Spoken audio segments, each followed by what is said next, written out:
Familia, muy feliz noche. Bienvenidos a este martes de live stream. El día de hoy vamos a conversar de una de las dudas más frecuentes que tienen nuestros compradores acá en Punta Cana. Vamos a hablar sobre todo lo que es el marco legal, la debida diligencia y qué necesitas para obtener el mejor rendimiento a nivel legal de tu proyecto. Así es que vamos arriba.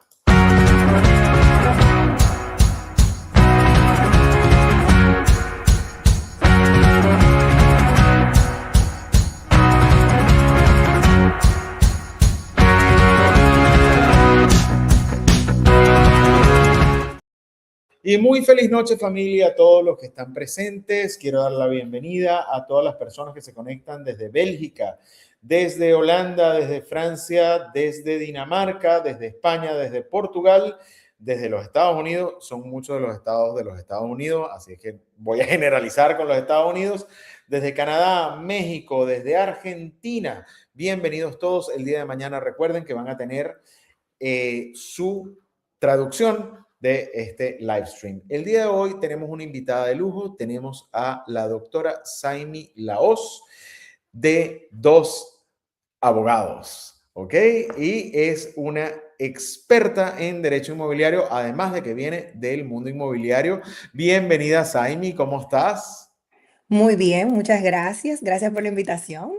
Siempre, siempre un placer saludarte, de verdad es un honor tenerte acá. También voy a hacer un paréntesis, fíjense en la esquina derecha de sus pantallas, seguimos orando por nuestros hermanos venezolanos y por la gente que perdió todo ahí en La Guaira y seguimos con ellos en el corazón y en la mente. Saimi, vamos a hablar de cosas lindas. Cuéntanos un poco de ti. ¿Quién es Saimi Laos? ¿Cómo llega al derecho y qué papel pinta Saimi Laos acá en Punta Cana? Wow. Bueno, igual otra vez reiterar mi agradecimiento por la invitación. Para mí de verdad que es un placer poder acompañarte hoy.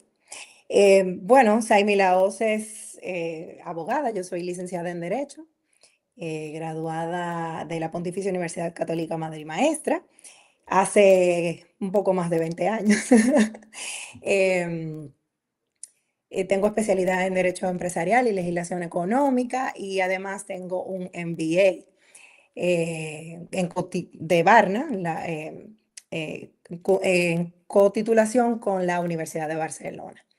En mi ejercicio profesional, bueno, como parte de la vida, me toca venir a vivir a Punta Cana en 2007.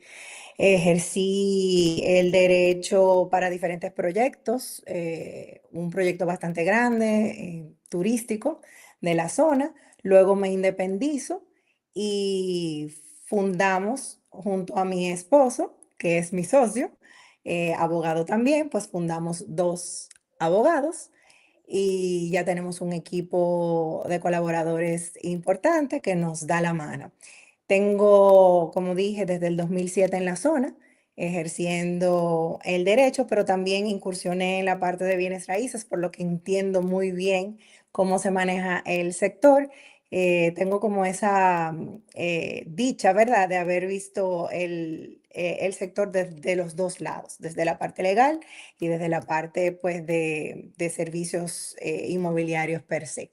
Entonces, nada, ha sido un ejercicio bastante interesante, una carrera bonita que te permite conectar con mucha gente y hacer realidad muchos sueños también, pienso De yo. hecho, ese background que tú tienes, que conociste el mundo inmobiliario también desde esta perspectiva, conociste el mundo inmobiliario desde el desarrollador y además desde el punto de vista legal, yo creo que hacen un trabajo integral. De hecho, les voy a hacer un cuento.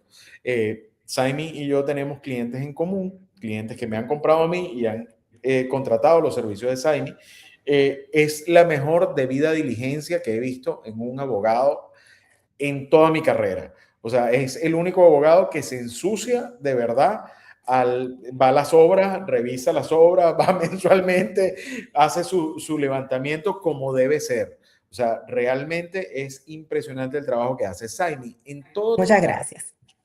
Mira, en toda tu carrera, tanto como asesor inmobiliario, iba a ser realtor, que no somos realtors, somos asesores inmobiliarios, como asesor inmobiliario y como abogada, ¿cuáles son los errores legales que más comúnmente cometen los extranjeros a la hora de comprar acá en República Dominicana?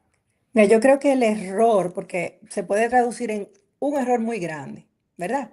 Que es la falta de debida diligencia.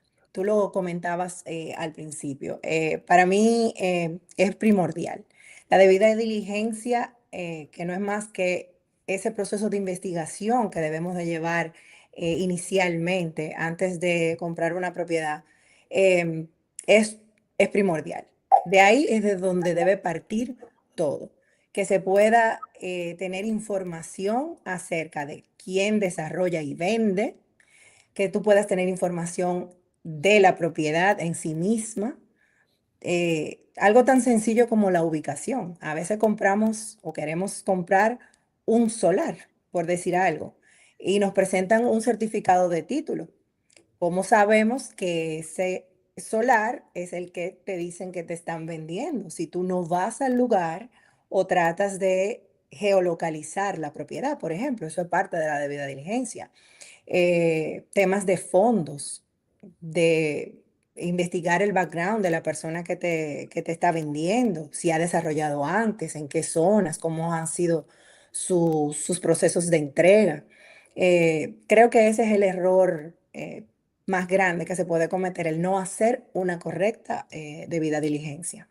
Ahora, en el caso, por ejemplo, de los desarrolladores nuevos que no tienen un background Ujú. realmente, vamos a decir, tangible, ¿cómo se hace esa debida diligencia? Exactamente igual que uno que tiene ya un historial, un background grande, o cómo sería el proceso Sí, ahí.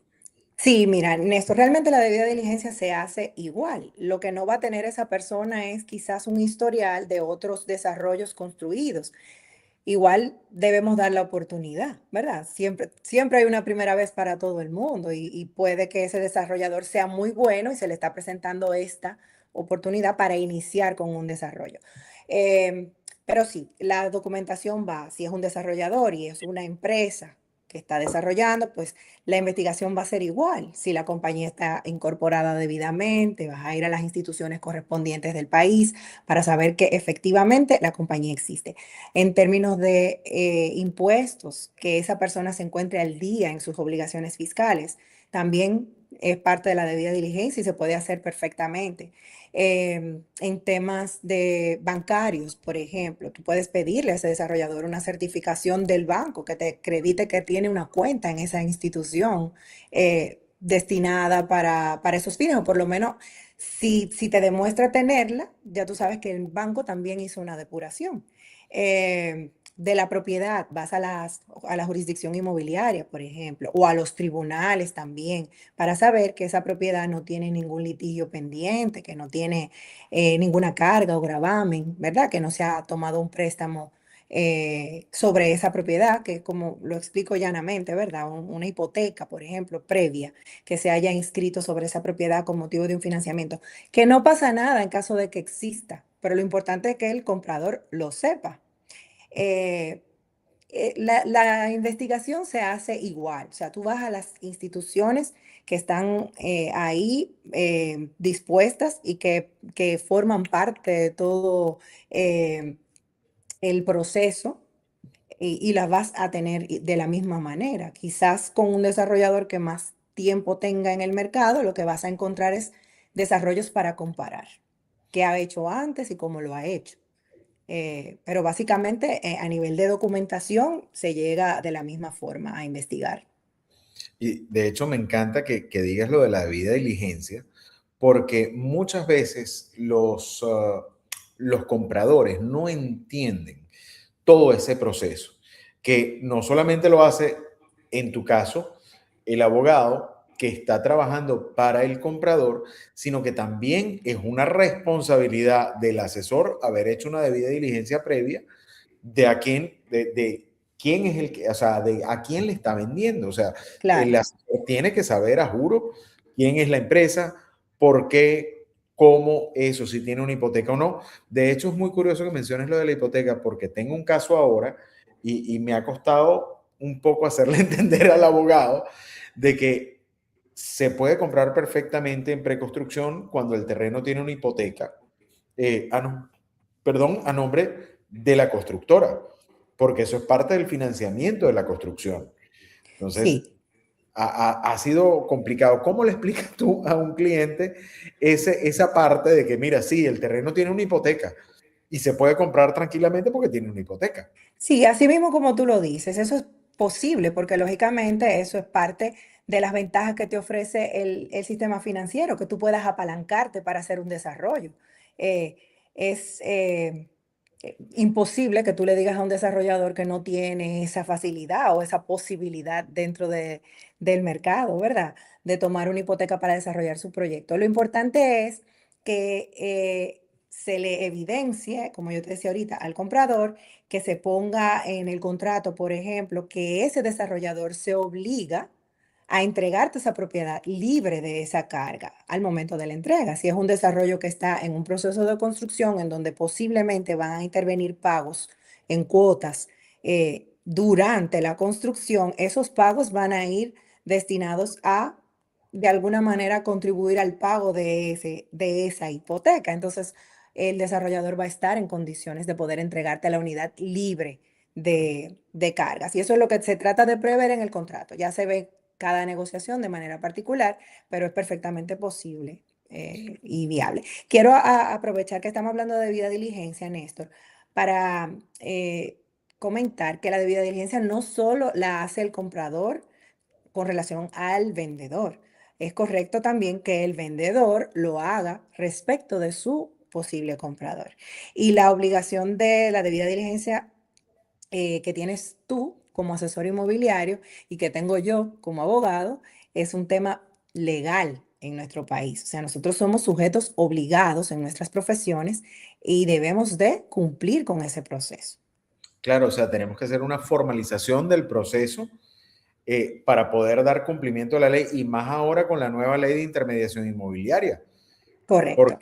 si antes éramos sujetos obligados, ahora más todavía somos sujetos obligados. Claro, y Eh, sobre todo nos debemos a la ley de lavado de activos también.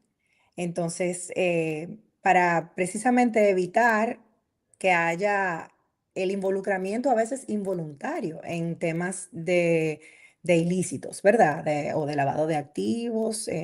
La ley habla de financiamiento de terrorismo y una serie de cosas que están previstas ahí, pero que lo que busca esa debida diligencia es precisamente entender quién es el beneficiario final de esa operación y que la está haciendo con fondos provenientes de actividades que son totalmente ilícitas.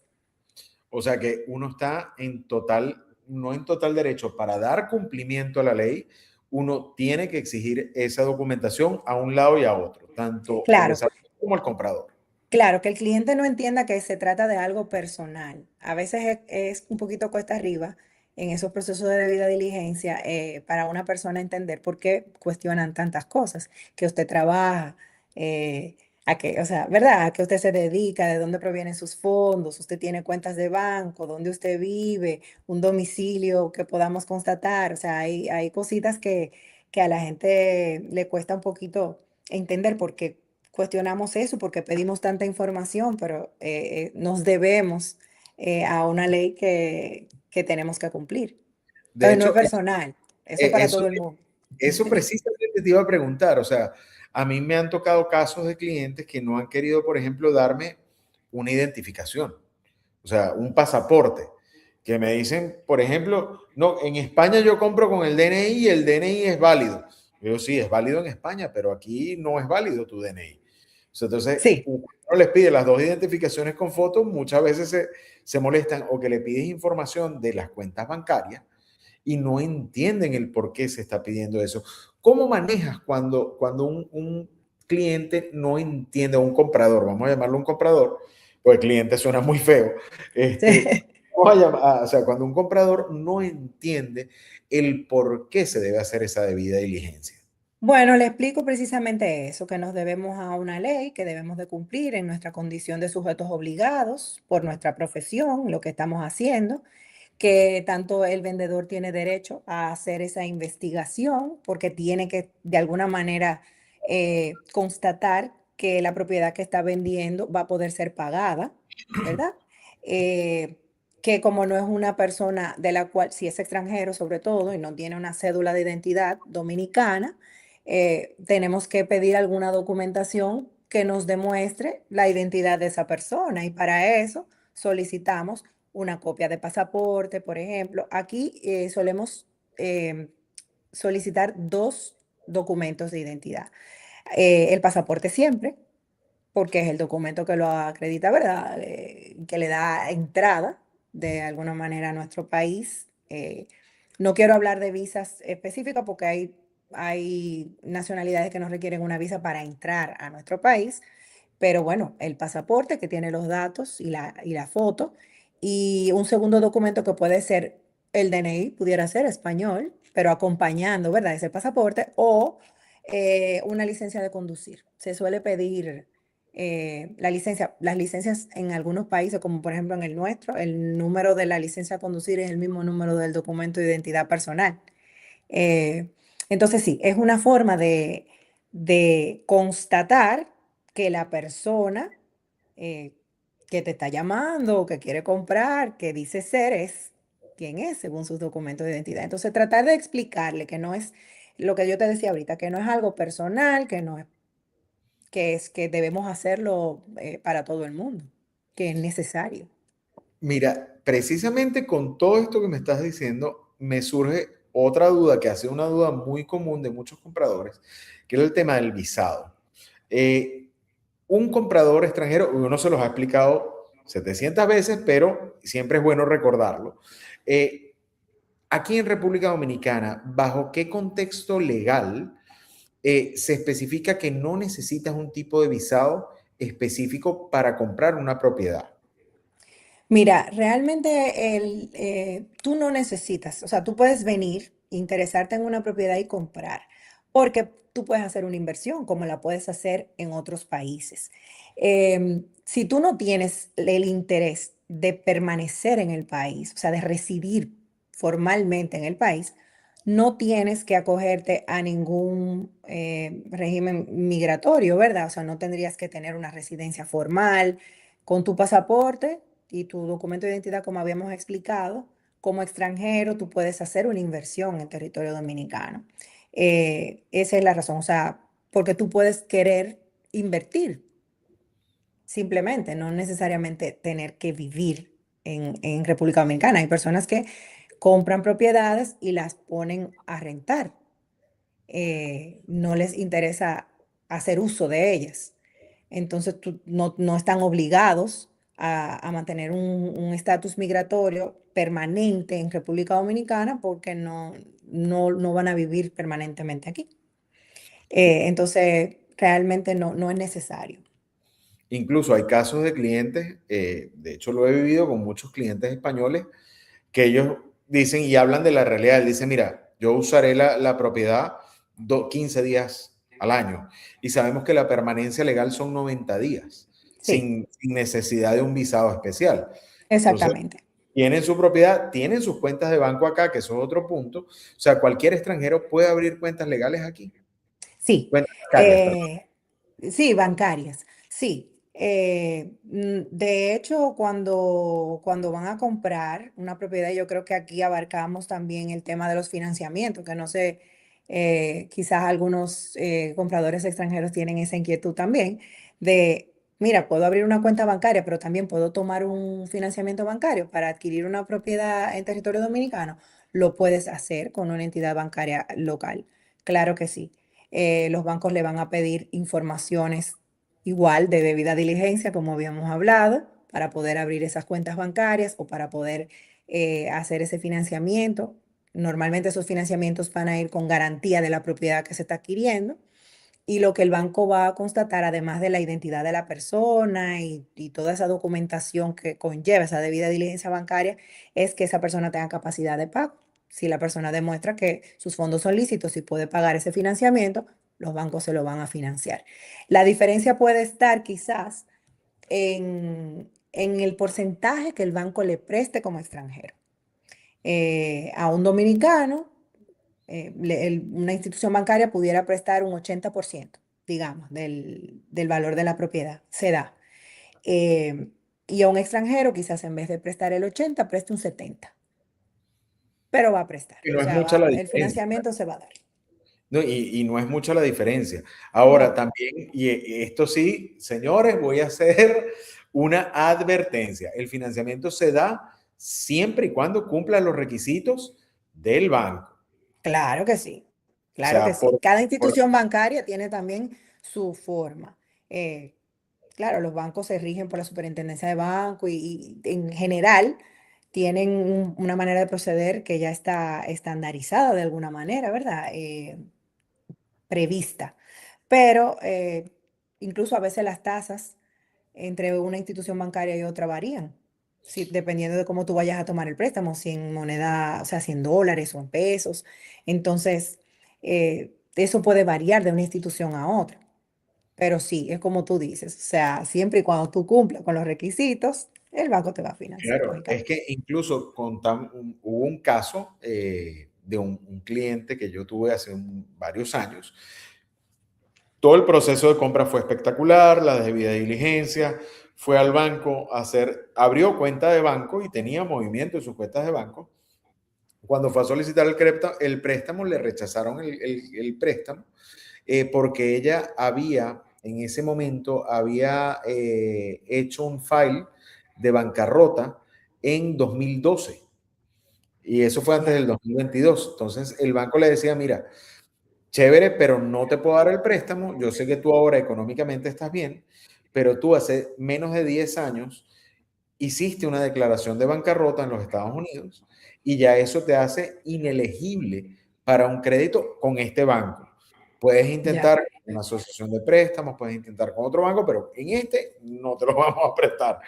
Entonces, Sí, ya ahí hay políticas de cada institución y el banco pues tomará en cuenta ese historial para decidir si puede prestar, si puede dar ese financiamiento o no. exactamente. Mira, a nivel legal, cualquier persona puede comprar desde el extranjero. Sí, sí, desde el extranjero se puede comprar perfectamente. De hecho, tenemos experiencias de personas que compran, llaman, les interesa el proyecto y son proyectos en desarrollo incluso que no han empezado construcción, compran en planos por teléfono y luego vienen al país a conocer la propiedad un poquito cuando está un poquito más avanzada. Eso es perfectamente posible. De hecho, Lo importante, perdón. tuvimos un caso espectacular que ella no conocía ni la zona ni el proyecto, nunca había venido a Punta Cana.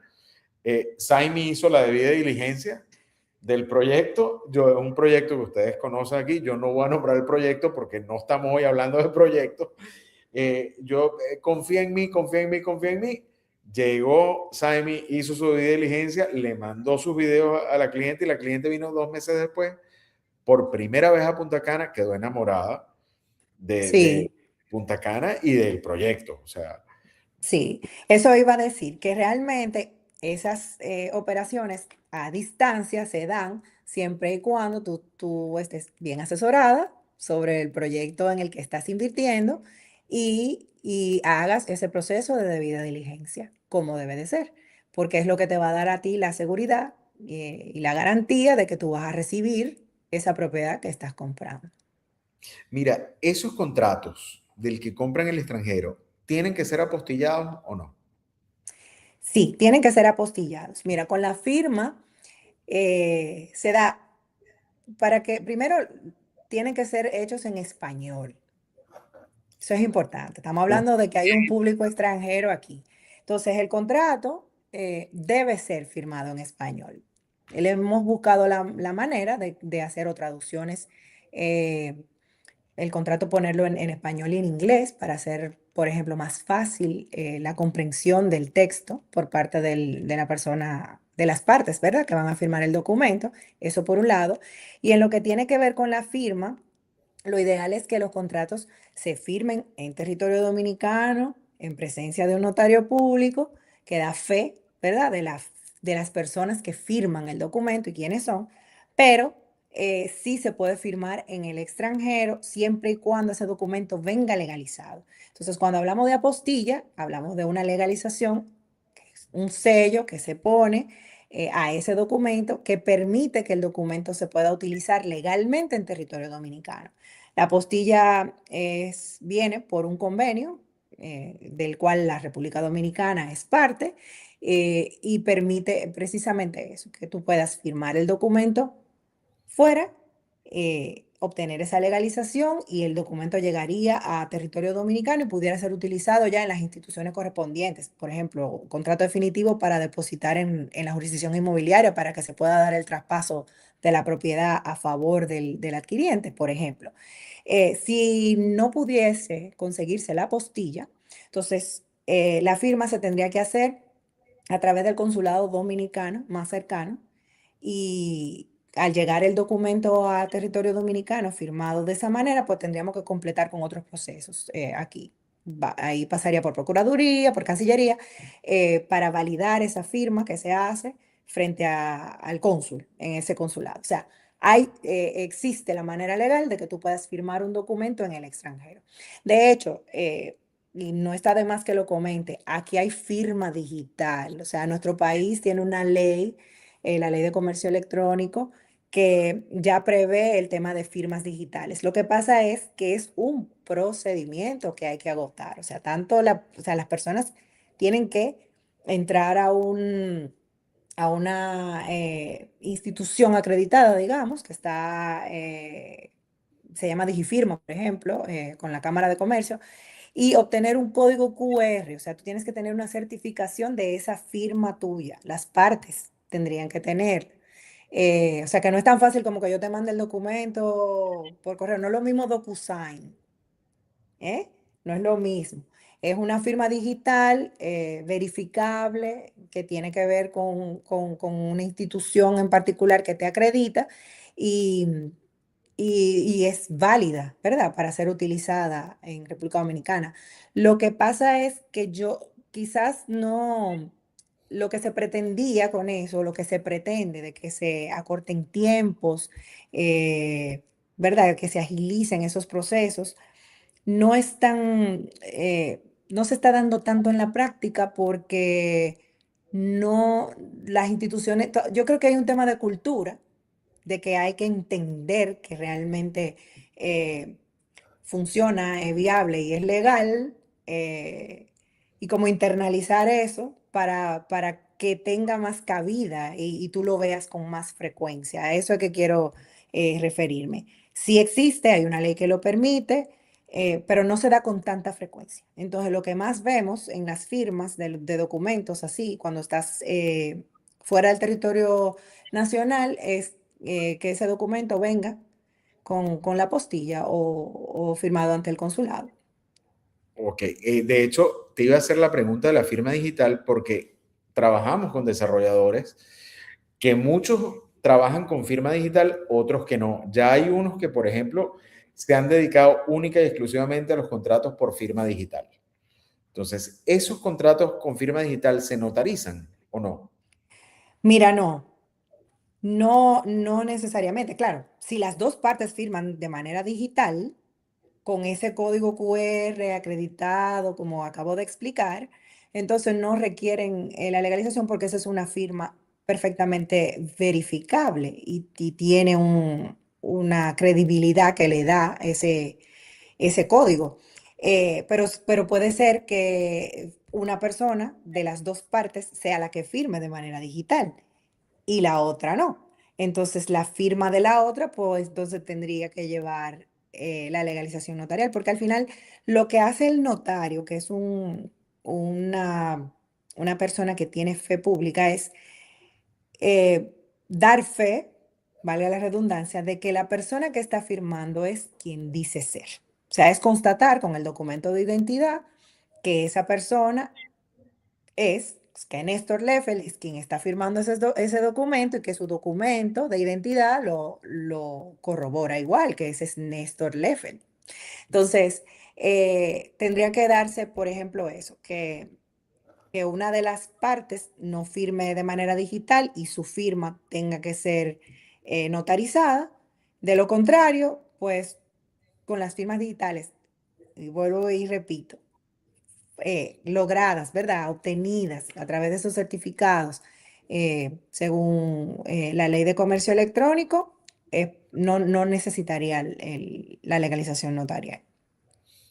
Mira, ¿cuáles serían las preguntas de rigor que haría Jaime Laos para comprar una propiedad? Bueno, depende, ¿verdad? Si la propiedad está, vamos a hablar de propiedad en desarrollo, en construcción, ¿verdad? Yo preguntaría por, primero, ¿quién es el desarrollador? ¿Quién es la empresa? ¿Quién está detrás de esa empresa? Si ha hecho algún desarrollo anterior. Conocer un poquito la trayectoria de esa persona. Con relación a la propiedad per se, eh, y el tiempo, ¿verdad? Si es un desarrollo, tiempo de construcción, promesa de entrega, em, permisología, muy importante. Yo preguntaría que si ya el proyecto tiene los permisos, aquí se requieren permisos tanto de ayuntamiento como de Ministerio de Medio Ambiente, Turismo, Obras Públicas, saber cuál es el estatus legal de ese desarrollo. Yo preguntaría también si tiene algún incentivo la propiedad. Eh, Nosotros nos encontramos en un polo turístico en donde existe una ley que, que incentiva, lógicamente, el desarrollo de estos polos turísticos, que es la ley que supervisa el Confotur, que es el Consejo de Fomento Turístico. Entonces, eh, yo preguntaría si el proyecto está acogido a a algún incentivo fiscal, que también es bastante atractivo para fines de adquirir una propiedad. Em, Preguntaría ya temas específicos con relación a lo que me está ofreciendo la construcción como, o sea, el desarrollo como tal, ¿verdad? Eh, Amenidades, si está dentro de un proyecto cerrado, con una privacidad, por ejemplo, o con servicios específicos que yo pueda requerir. Ya eso es en cuanto al gusto particular de cada quien, ¿verdad? En cuanto a lo que es el interés de la compra en sí mismo de la propiedad. Pero desde el punto de vista legal, yo creo que para mí eso es lo más importante. O sea, quién es el desarrollador, qué está desarrollando, cómo lo va a hacer, en qué momento lo va a entregar, si tiene los permisos, si hay algún incentivo, ese tipo de cosas. Familia, voy a hacer un paréntesis acá. Abajo en el cintillo tienen el Instagram de dos abogados. Además, voy a dejar el número de la oficina de Saimi y el correo electrónico en la descripción de este video. Y lo voy a dejar fijado también en el primer comentario para que si ustedes necesitan de verdad una asesoría legal como debe ser, aquí tienen a Saimi muy preparada para ustedes, además de todo el equipo que tiene Saimi ahí en dos abogados. Estoy empeñado en decir DHOZ, pero es abogados. Dos Ese, abogados. ese es algo que siempre me descuadra. Saimi, habla de permisos. Sabemos que muchas veces nosotros los asesores ofrecemos los proyectos en lo que llamamos Family and Friends, en lista cero, que es una etapa previa a la obtención de los permisos de construcción y de desarrollo. Sabemos que es una etapa de muy alto riesgo, ¿ok? Pero sabemos también que es el menor precio que puede obtener un comprador. Que no tenga los permisos y que estemos en esa etapa, ¿frena una compra o no? Mira, en esa etapa no la frena. De hecho, yo creo que es importante destacar, esa es una etapa en donde es el primer acercamiento que tiene el cliente con el proyecto y donde muestra su primer interés eh, para invertir. En esa etapa se hace la oferta, ¿verdad? Normalmente se contempla un mínimo a pagar como señal de compromiso de parte de ese comprador de que está realmente interesado.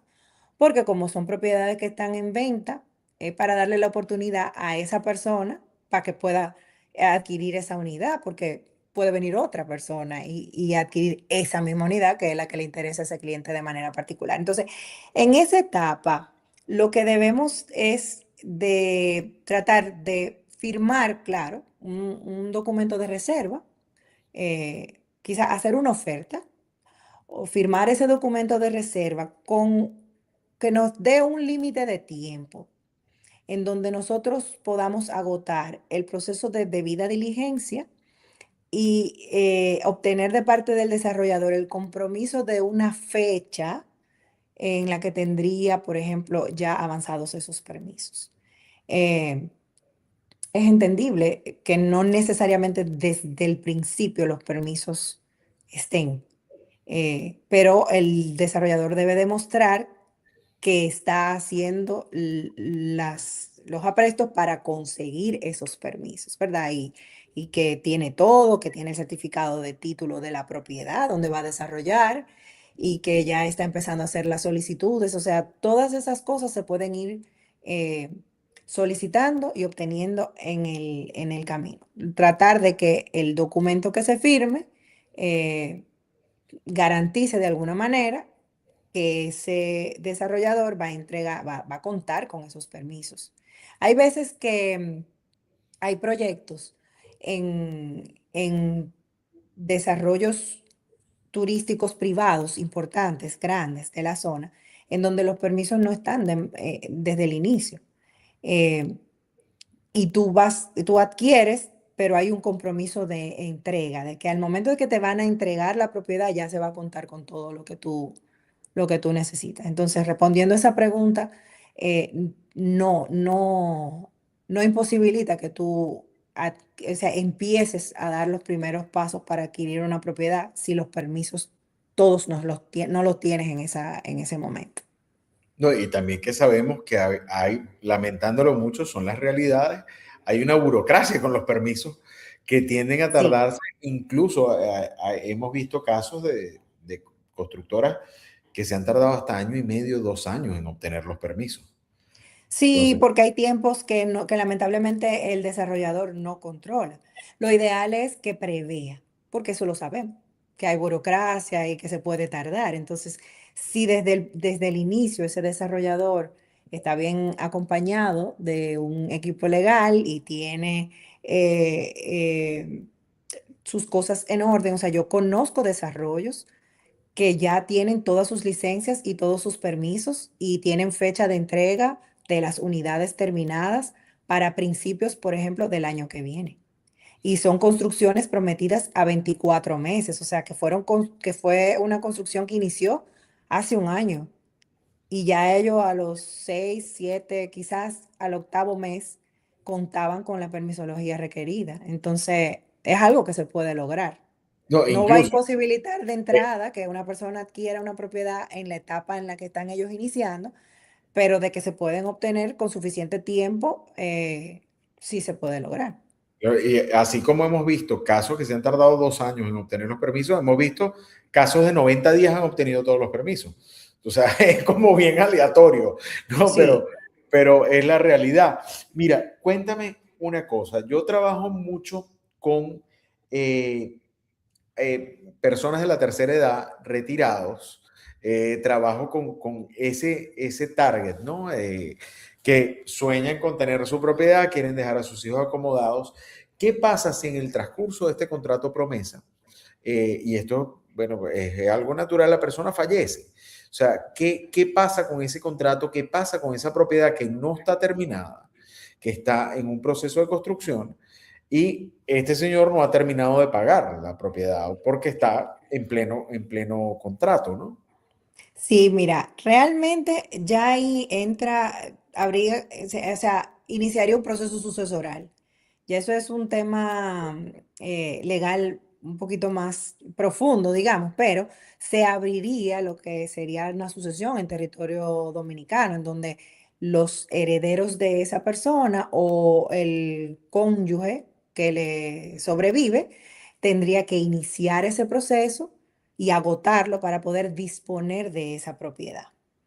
O sea, no es que se pierde la propiedad ni necesariamente se cae la negociación, simplemente que el continuador legal de esa operación tiene que agotar un proceso en territorio dominicano para poder eh, continuar. Los contratos normalmente se trata de poner una cláusula que diga que, que aplica, o sea, que a ese sucesor.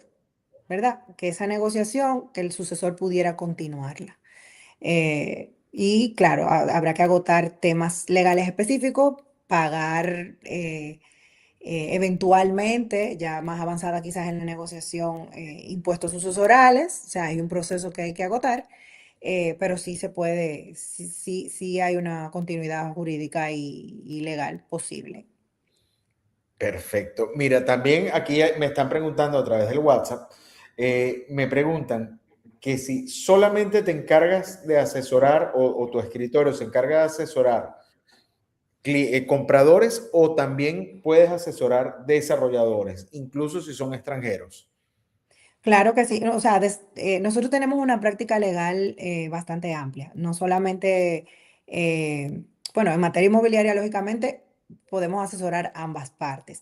De hecho, nosotros tenemos clientes que son desarrolladores. Trabajamos con ellos desde el momento en que adquieren la propiedad para iniciar el desarrollo, lo ayudamos con temas de permisología, con regímenes de condominio, con las ventas de las unidades. O sea, cerramos el círculo completo. Claro que sí, nosotros asesoramos también a desarrolladores, tanto nacionales como extranjeros. Aquí viene una pregunta un poquito fuerte. Vamos a ver. ¿Cómo deja Saini la objeción de la cláusula de aumento? Esa es una pregunta un Bueno, poquito bueno, fuerte. mira qué es lo que pasa. Esas cláusulas lo que hay que tratar de poner es un tope, digamos, porque si bien es cierto que nadie quiere que al comprar una propiedad tú te planificas, ¿verdad? Tú manejas un precio y tú no quieres verte afectado por cambios. Hay que entender, y ahora hablando desde el punto de vista del desarrollador, que hay cosas que se dan en el mercado que el desarrollador no necesariamente controla. Entonces, hay situaciones que le pueden afectar y como están fuera de su control, de alguna manera tiene que prever manejar eso desde el punto de vista financiero para no verse afectado, muy afectado, digamos, porque le va a afectar como quiera. Eh, entonces, yo no lo veo, o sea, yo no estoy en contra de que se maneje esa cláusula dentro de un contrato. Lo que hay que tratar es de que no sea un aumento muy grande, que se pueda poner un tope y que se pueda negociar con el desarrollador. Por experiencia, yo he visto en contratos que se maneja un máximo un 10% de margen de aumento. Y los clientes, muchos lo entienden y firman los contratos sobre esa base. Y se pone un referente de los aumentos, por ejemplo, de los materiales de construcción, que no es porque lo diga el desarrollador, aumentó, sino eso es algo que es perfectamente verificable en el mercado para tomarlo en cuenta a la hora de poner la cláusula en el contrato. Son cosas que pasan. Lo ideal es que no perjudique a ninguna de las dos partes, que sea lo más justo posible. Pero sí, hay que preverlo en esos documentos. Sí, y que sean contratos nivelados para las dos partes, o sea, que Totalmente. no estén muy a favor ni en contra. Mira, en el caso de que la empresa o el desarrollo se vaya a quiebra, ¿qué puede hacer a nivel legal ese comprador para recuperar su inversión? Mira, la vía legal está abierta. Cuando hay una quiebra, ya hay una insolvencia declarada, o sea, formalmente. Ojalá y eso no, no pase con mucha frecuencia. Tú al final tratarías de perseguir legalmente la devolución de los fondos o hay que ver en qué estado. O sea, para contestarte esa pregunta, habría que ver en qué etapa de ese desarrollo se declara en quiebra esa compañía. Pero cuando hay quiebra, realmente es un riesgo que uno no necesariamente lo puede prever y si lo hay, tampoco hay mucha garantía de que tú puedas recuperar económicamente lo invertido. Eh, O habría sea, que ver el caso particular, caso. pero, ¿perdón? Habría que ver caso por caso. Sí, habría que ver caso por caso. Habría que ver caso por caso, la verdad. Eh, Aquí tenemos, lo que pasa es que la audiencia de nosotros tiende a hacer unas preguntas a veces un poquito fuertes, a veces porque precisamente quieren aprender y quieren saber Claro. esa protección legal. Saimi de la Hoz, ¿qué opina de este tipo de compradores? Y de hecho yo peleo mucho con ese tipo de compradores que prefieren hacer todo sin una representación legal. Bueno, al final es un derecho que te asiste, ¿verdad? O sea, es una opción que tú tienes de decidir cómo tú quieres llevar a cabo tus negocios. Em, yo diría que lo ideal es que te asesores, que tú trates de contar con la ayuda de alguien especializado en la materia que te pueda guiar. Em, lamentablemente hay gente a veces que llega con un contrato hecho por ChatGPT. Se están yendo con el tema de la inteligencia artificial. Em, no lo va a poder cubrir todo. Eh, la inteligencia artificial también comete errores. Acuérdense que, ¿verdad? Ahí no hay un pensamiento crítico humano. Entonces, hay más riesgo de cometer errores y de hacer inversiones que te cuesten más si tú no te asesoras como deberías.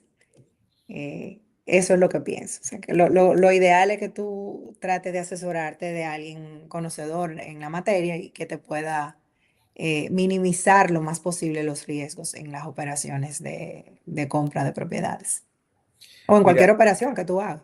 esta es una pregunta muy personal que te voy a hacer yo. ¿Cómo manejarías tú un caso? Este es un caso bien particular que me pasó.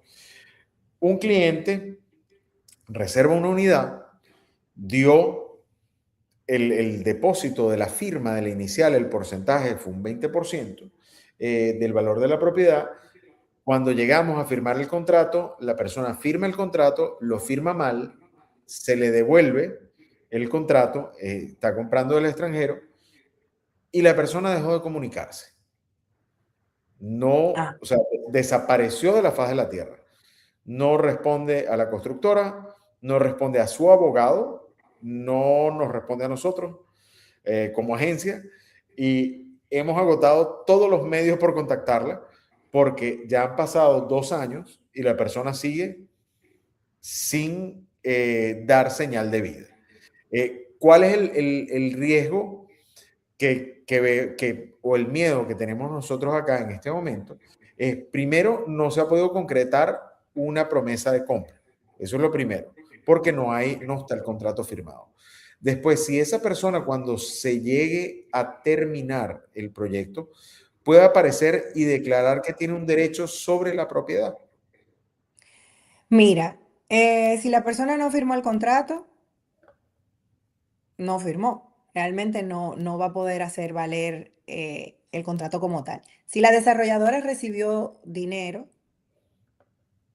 tú dices que él pagó un 20%, Sí. le está reconociendo, de hecho, aunque el contrato no esté firmado, esa voluntad de venderle y el de comprar. Eh, habría que ver, pero yo entiendo que lo correcto sería devolver el dinero a la persona cuando aparezca. Y De hay, hecho, porque realmente no te puedo decir, hay que ver qué dice el contrato. O sea, si la persona hubiera firmado el contrato y se desaparece, ese contrato ese abogado que hace ese contrato, pues debe de prever que es una persona que no, que ya ha tenido incumplimientos en pagos, que posiblemente no está formalizando la compra como debe, como está establecida en el contrato, y por lo tanto ahí aplicaría posiblemente una penalidad.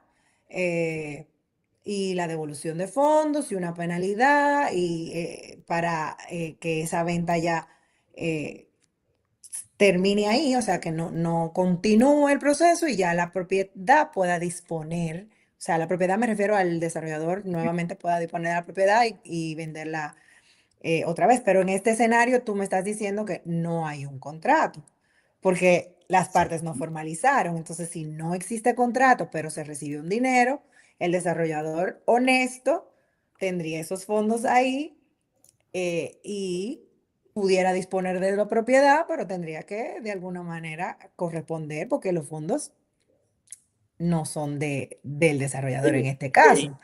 Incluso yo tengo esa conversación con el desarrollador una vez a la semana. En el último año, una vez a la semana hablamos y seguimos buscando a la persona porque el desarrollador quiere devolver el dinero.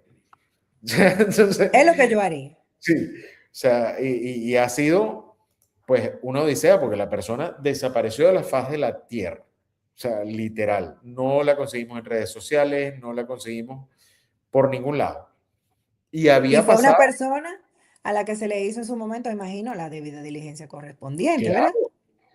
claro, y lo extraño es eso, que se hizo una debida diligencia correctamente y todo daba check. O sea, todo, y todo estaba comprobable. Y de repente, puff, no más personas. O sea, Bueno, a seguir con ese dilema. A seguir con ese dilema. Mira, una consulta también que es algo que muchos de mis clientes preguntan y es muy común, que es el tema de las rentas cortas y la parte de condominios. O sea, si bien cuando ellos compran un apartamento es propiedad privada, ¿cómo hacen ellos con el tema de rentas cortas cuando el condominio tiene una prohibición de renta corta? ¿Qué prevalece más ahí? ¿El derecho de la propiedad o el derecho común del condominio? mira, el condominio, si prohíbe rentas cortas, lo habrá establecido en sus disposiciones del condominio. Y ese comprador de esa propiedad debía estar enterado desde antes de comprar de que no era posible rentar esa unidad porque no está permitido por el condominio. Entonces ahí creo que te contesto. O sea, ya es algo que Sí, ya es uno una prevalece. disposición del condominio. Y si son, eh, pon tú, 30 unidades de apartamentos y todo, o sea, y todos los propietarios están en contra de que se renten las propiedades a corto plazo, eh, es algo que no va a suceder de una manera que va a fluir o, tú sabes, en armonía, digamos, dentro del condominio. Pero eso es una cosa en la práctica. Ahora yo te digo, el condominio normalmente lo que hace es que lo establece específicamente, o sea, expresamente establece la prohibición. Y de ser así, entonces nadie que adquiera una propiedad en ese condominio puede rentarlo. Eh, Eso es algo importante a tomar en cuenta a la hora de usted comprar. Es una pregunta que usted tiene que hacer. Si va a comprar con esa intención, debe asegurarse de que el proyecto en el que usted está comprando no tiene ningún tipo de prohibición a que usted rente en corto plazo. O sea, y precisamente esa es una de las grandes dudas que tienen los compradores, porque tenemos el caso de varios proyectos que no permiten la renta corta, siendo proyectos en preconstrucción, están diseñados para esa manera. Y la gente no lo entiende y dice, oye, pero es mi propiedad, yo hago con mi propiedad lo que yo quiera. Sí, pero el condominio no te lo está permitiendo. O Sí, sea, porque ya el condominio se concibió de otra manera. O sea, el condominio dice, ya el desarrollador ha desarrollado ese proyecto con la intención de venderlo para que se rente por largo plazo. O sea, igual lo pueden establecer. Ya es una opción de ese comprador, pues tomar la decisión y decir, yo quería rentar por tiempo corto, pues ese no es el proyecto que me conviene. Compro en otro, en donde sí me lo permitan. Saimi, otra pregunta. Al momento de la entrega, ¿también se hace una debida diligencia del apartamento? ¿Se hace una inspección o algo que queda sentado a nivel legal? Sí, el término no es debida diligencia, es quizás una lista de comprobación, digamos, o el punch list, ¿verdad? Eh, Cuando te van a entregar la propiedad, lo correcto es que tú hagas un recorrido por la propiedad que vas a recibir, que tú puedas ver que está terminada en las condiciones prometidas, que no tiene ningún tipo de errores, que no faltan equipos, por ejemplo, de los prometidos en la compra que estás haciendo. Entonces sí, se hace esa lista de comprobación y queda sentado formalmente por escrito. Es lo correcto, ¿verdad? Que quede por escrito qué encontramos. Si recibimos conforme la propiedad, porque todo estaba perfecto, en perfecto orden, como nosotros lo, lo compramos, como dice nuestro contrato y lo que me prometieron, pues ya se hace la comprobación y tú recibes tu unidad. De lo contrario, ¿qué puede pasar? Que si hay cositas que hay que corregir, el desarrollador se compromete a corregirlas en un plazo que no necesariamente va a afectar el que tú recibas la unidad. Hay proyectos en donde los desarrolladores se comprometen a hacer esas correcciones aún habiéndote entregado la propiedad. Te dice, mira, durante el primer mes, durante los primeros 30 días o 60 días, aún yo habiéndote entregado las llaves, me comprometo a corregirte los desperfectos que hemos podido encontrar, que son los visibles a la hora de tú recibir tu unidad, que Ahora, no tiene que ver con vicios ocultos. eso te iba a preguntar. Esos desperfectos no son vicios ocultos ni es garantía de construcción, ¿correcto? No, no, eso es, por ejemplo, algo tan sencillo como que faltó pintura en una pared o como que un toma corriente, una lámpara quedó mal colocada o faltó. Ajá, o faltó. Esas son cositas que tú encuentras en un primer recorrido en una propiedad y pides una corrección. Vicios ocultos ya es otra cosa, o sea, vicios de construcción es a lo que nos referimos. Cosas que tú a simple vista no ves, pero que a lo largo de pasar el tiempo, mientras tú estás usando la propiedad, pueden surgir. Eh, una filtración que sale porque una tubería interna no estuvo colocada correctamente y te puede afectar. Un, eh, Ahora mismo no me viene algo así más a la mente, pero algo así que tú no puedas determinar al momento de recibir la unidad, sino que te surja ya tú ocupando la propiedad, ya eso es lo que se conoce como un vicio oculto y a lo que tú sí pudieras reclamar una garantía, que normalmente eh, se establece en el contrato el tiempo de corrección de ese vicio oculto, ¿verdad? O de que la desarrolladora te va a dar garantía para corregirte eso y suele ser de un año. Ok, Suele más ser de allá un de año. un año es difícil que den, ¿verdad? Más de un año es difícil. La ley establece para cosas específicas de obras muy específicas un tiempo más grande. Pero cuando tú compras una propiedad, un apartamento, una casa, un local comercial, los vicios ocultos se garantizan en contrato por un año normalmente. Mira, acá nos preguntan, en el caso de estos proyectos espectaculares con múltiples amenidades, de que falte alguna de las amenidades prometidas, ¿hay vamos a decirlo así, algo que pueda hacer el comprador porque no le hayan entregado esa amenidad?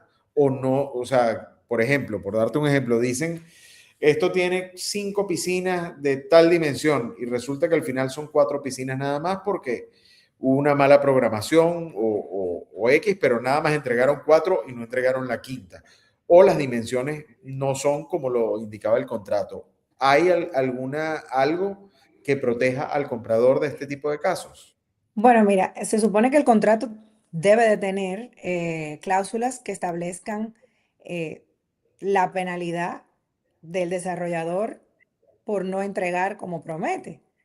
Eh, Igual que como se establecen penalidades para el comprador cuando no cumple su programación de pagos, por ejemplo, de igual forma el desarrollador debe ser penalizado. Acuérdate que las penalidades lo que buscan es encarecer el incumplimiento. Entonces, esa falta de entrega de alguna medida, lógicamente, se traduce en un incumplimiento del contrato, de una parte del contrato. Habría que ver caso por caso que se establece en el contrato que prevea eso, si hay alguna penalidad contemplada. En los casos en donde no se prevé, no solo para ese caso en particular que tú mencionas, sino en cualquier eh, caso que el contrato no prevea una penalidad que encarezca el incumplimiento de la parte incumplidora, valga la redundancia, siempre van a estar las vías judiciales y las vías legales abiertas. O sea, una demanda podrá ser incoada en contra de una parte incumplidora, ¿verdad? Por incumplimiento de contrato, eso siempre va a ser posible. Lo que se trata es de prever esas penalidades dentro del contrato para tratar de que no haya que llegar a un proceso en tribunales, un proceso litigioso que puede tardar años, puede ser desgastante y puede costar incluso mucho más que, que corregir esa falta o ese incumplimiento tomando en cuenta el contrato per se, ¿verdad? Y lo que se pudiera establecer para proteger una u otra parte. Entonces, siempre la vía legal va a estar disponible O sea para que tú tratar de que te esa cumpla. protección, siempre Sí, está sí. esa protección al comprador, cosa que es bueno que lo sepan todo. Primero que nada, un saludo a Ricardo, que está conectado desde los Estados Unidos. Ricardo, un abrazo. Muchísimas gracias por tus lindas palabras. Acá nos puso muy buena información. Y dice, estos en vivo de Néstor siempre son muy edificantes. Muchas gracias, Ricardo. Es un gran inversionista, varias propiedades aquí en Punta Cana. Valoren esta información porque no son todos los agentes inmobiliarios que la brindan. Eso es verdad. No voy, me doy en la espalda. Gracias, Ricardo, de verdad. Mira, Qué Zaina, bueno. como te comenté, backstage, ya tenemos una hora hablando. Fíjate cómo se pasa el tiempo y uno no se da cuenta, ¿no? Pero este es un punto que yo creo y te voy a comprometer para un futuro otro live, donde veamos otros aspectos legales, porque la parte legal creo yo que es exageradamente importante que cualquier comprador que está haciéndolo desde los Estados Unidos, desde España, desde México, desde donde esté comprando, tiene que entender un poco el marco legal dominicano y cómo se maneja la legislación acá. Eh, Claro. Cuéntanos cuáles serían tus últimas palabras o el consejo que tú le darías a estos primeros compradores o que están recién conectándose al basamento legal eh, acá en República Dominicana. Aquí me acaban de hacer una pregunta por WhatsApp que te la voy a hacer después de que me digas estas palabras.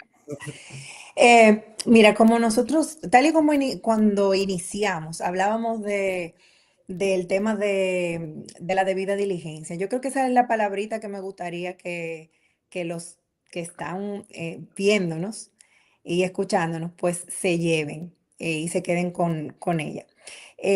A la hora de invertir, no solo en República Dominicana, en cualquier lugar, trate de, primero, asesorarse correctamente, o sea, busque la ayuda de un asesor inmobiliario que conozca la zona, que conozca los proyectos, que tenga la capacidad de presentarle un abanico de posibilidades. No necesariamente vaya por el primer proyecto que vea. No, no, o sea, trate de hacer ese proceso de debida diligencia correctamente, profundizar. Yo sé que al momento de una persona interesarse en comprar una propiedad, hay muchas emociones envueltas. que si es tu primera propiedad, que si es una propiedad vacacional, que si es el sueño de tu vida, que encontraste este lugar, Punta Cana, República Dominicana, cerca de la playa. O sea, hay muchas emociones y las emociones a veces por impulso te llevan a cometer errores. Eh, la ansiedad de la compra, de pagar un dinero rápido para no perder la oportunidad. Las oportunidades siempre están, siempre van a estar ahí.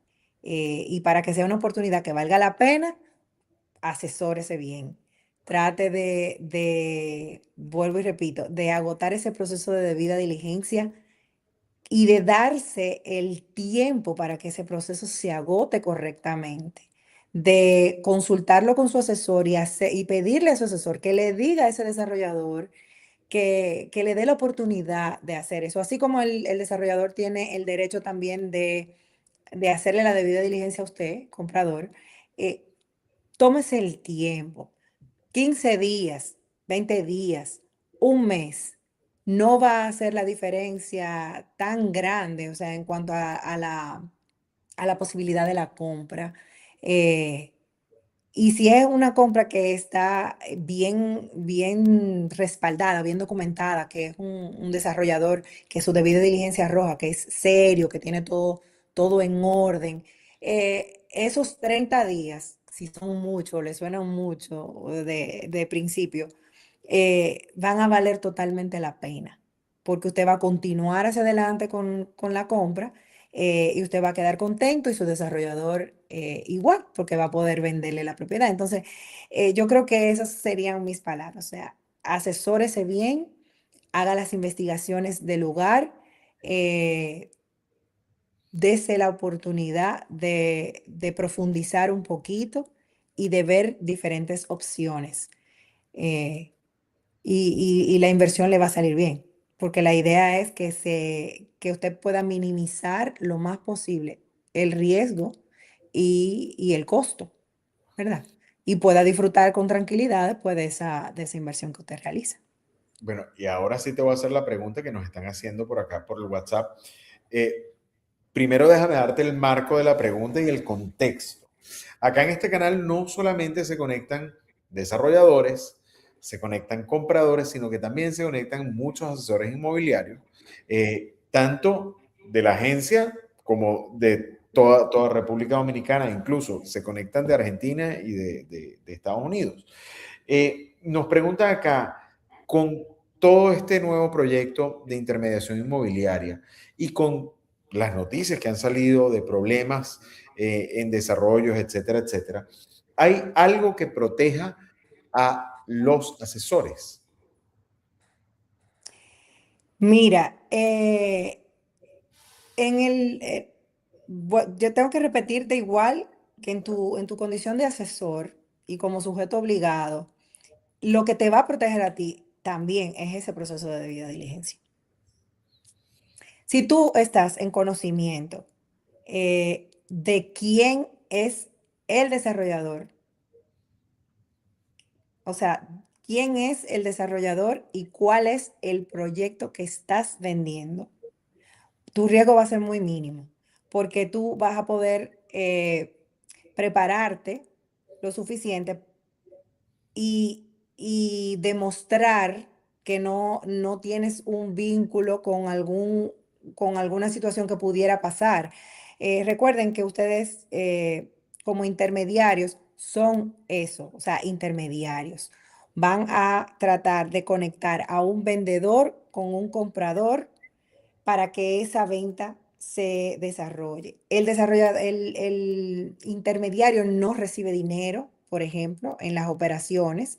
Las operaciones de venta se dan directamente entre ese desarrollador y el comprador en lo que tiene que ver con intercambios económicos. Yo sé que hay algunos intermediarios que pueden recibir una pequeña reserva, quizás, o sea, se da en oficinas inmobiliarias donde la señal de un pago mínimo la pueden recibir, pero si está bien documentada, ¿cuál es el concepto de eso?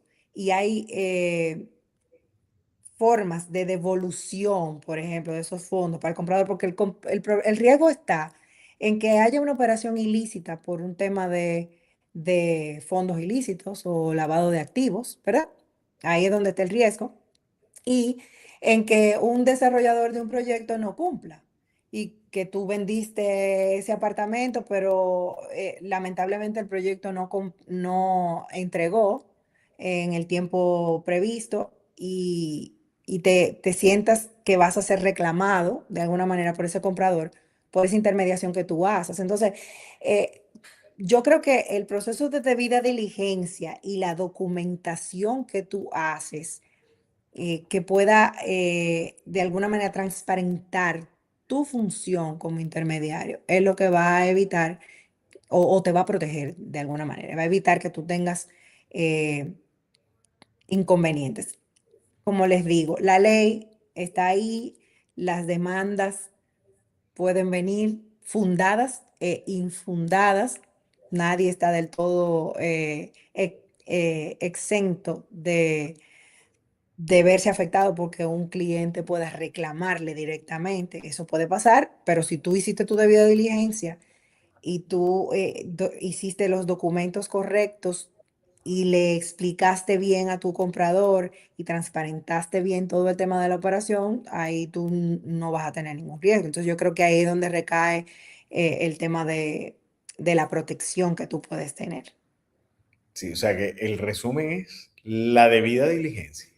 Es lo más importante, tanto compradores como desarrolladores como asesores, es hacer una debida diligencia. Correcto. Familia, ya son las 8 de la noche, ya saben lo que va a pasar. Entonces, les recuerdo, si es su primera vez invirtiendo en República Dominicana, lo mejor que pueden hacer, y no solo en su primera vez, en todas las siguientes, asesorarse legalmente con un buen abogado, porque también hemos visto abogados que dan mucho que desear, otros de muy alta gama, como este caso, que son abogados confiables y que hacen el trabajo como debe ser. ¿Quieren aprender a hacer sus primeras inversiones? Abajo les dejo el link en la descripción de mi libro Real Estate Riches para sus primeras inversiones en República Dominicana, sobre todo acá en Punta Cana. Entonces, familia, nos vemos el próximo martes. Ya saben que la cita es a las 7 de la noche y acuérdense que el próximo martes tenemos análisis de noticias. Entonces, muchísimas gracias, Saimi, por haber estado conmigo hoy, por haber compartido pantalla conmigo acá en el canal. Tenemos que hacer otro live stream donde vamos a tocar otros temas un poquito más fuertes y más álgidos y nos vamos a dar banquete con esa información para todos nuestros oyentes desde todas las partes que están conectados. Muchísimas gracias por la invitación. Espero haber respondido las inquietudes. Y nada, me reitero a la orden. Encantadísima de hacer otro live contigo, no hay problema. Genial, genial, genial. Entonces, familia, nos vemos el próximo martes. Bye Buenas bye. noches. Gracias.